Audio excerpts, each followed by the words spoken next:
This is for Computations Test A 5.1. These are the corrections. So we're going to attack each one of the problems. First one is subtracting. We have 78.4 minus 9.69. Notice we lined up the decimals. I'm going to put a 0 as a placeholder. I can't subtract 9 from 0, so I'm going to borrow, making this a 10. 10 minus 9 is 1. Can't subtract 6 from 3, so I'm going to borrow. So 6 from 13 would be 7. And then I can't subtract 9 from 7, so I'm going to borrow. So 17 minus 9 would be 8. And then I bring down my 6. So 68.71, or 68 and 71 hundredths. Next one is a fraction, so I have to have a common denominator. I do notice this minus a negative, which is going to become plus a positive. So I don't have to worry about that anymore. So I have 15 and 3/7, and I'm adding to it 12 and 3/8. Common denominator would be 56.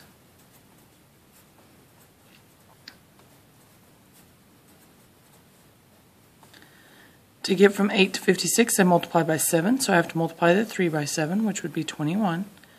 To get from 7 to 56, I multiplied by 8, so 8 times 3 would be 24. So I have 24 plus 21, which would be 45 over 56. And then I would add my two whole numbers together. 15 and 12 would give me 27.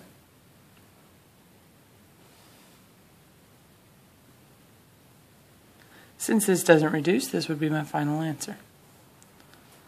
If I look at the next one, it's a whole bunch of integers. I have a positive, then I have minus a negative, which becomes plus a positive, and then I have minus 21. So first I'm going to add these two together. This one's a positive, and I'm adding to it another positive. So I'm going to add these two numbers. If you need to do that on the side of your paper, you can. 56 and 18. So these two together give me 74 minus 21.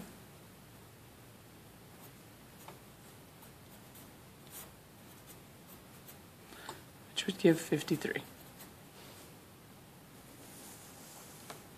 Number 4, I have 153 minus a negative, which is the same thing as plus a positive. So now I'm just adding 153 and 78.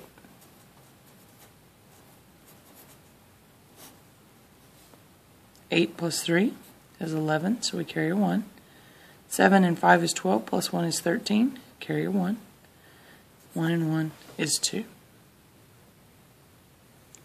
I notice on number 5, I have a positive and a negative, and I'm trying to add those two together. So if I have a positive and a negative, those are going to cancel each other like subtraction. So this is going to be a subtraction problem.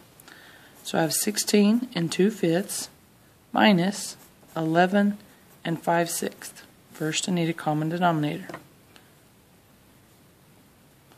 So that's going to be 16 minus 11, and our common denominator is going to have a 30. To get from 6 to 30, I'm going to multiply by 5, so 5 times 5 is 25. To get from 5 to 30, I'm going to multiply by 6, so 2 times 6 is 12. Now I can't subtract 25 thirtieths from 12 thirtieths, so I'm going to have to borrow.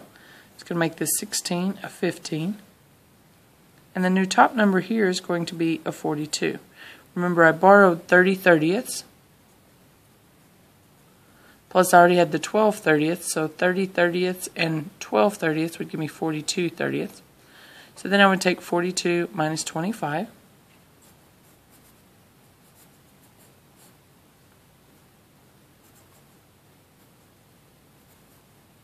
Which would give me 17. So I'd have 17 thirtieths.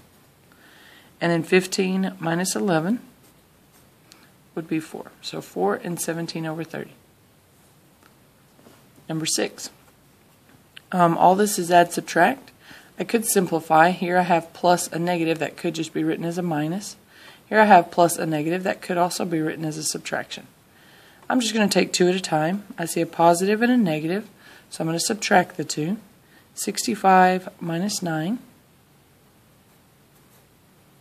would be 56. Then I have 56 plus 5, which would give 61. And then I would add a -7, which is the same as subtracting 7. So I would end up with 54. For number 7, have 675 minus 398. Cannot subtract 8 from 5, so I'm going to borrow. 15 minus 8 is 7. Next, I can't subtract 9 from 6, so once again I'm going to borrow, making that 16 minus 9, which would give me 7. And then 5 minus 3 would give me 2. On the next one, it's 5.64 times 9.2, or 5 6400ths times 9 2/10. So I'm going to put the one with the more digits on top, and the one with the fewer digits on bottom. Notice on this one I don't have to line up the decimals. I'll deal with the decimals at the end. I have two numbers here, so I should multiply and get 2 rows of numbers. So 2 times 4 is 8. 2 times 6 is 12, so we'll carry a 1. 2 times 5 is 10, plus 1 is 11. Next I'm going to put a placeholder, and I have the numbers 9 getting multiplied times everything on top. And I want to start putting the first number under the 9. So 9 times 4 is 36, carry a 3. 9 times 6 is 54, plus 3, which would be 57.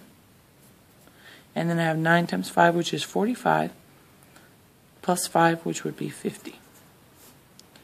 Now I've got two numbers that are multiplied by. I have 2 rows that I need to add together. So I have an 8, an 8, an 8, a 1, and a 5. Then I need to worry about my decimal places. I have 1, 2, 3 decimal places, so I need 3 in my answer. 1, 2, 3.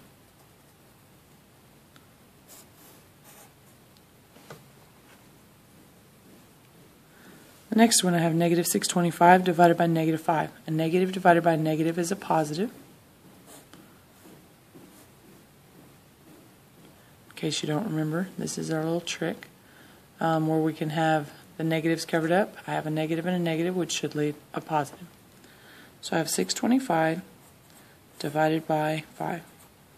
5 will go into 6 one time. 1 times 5 is 5.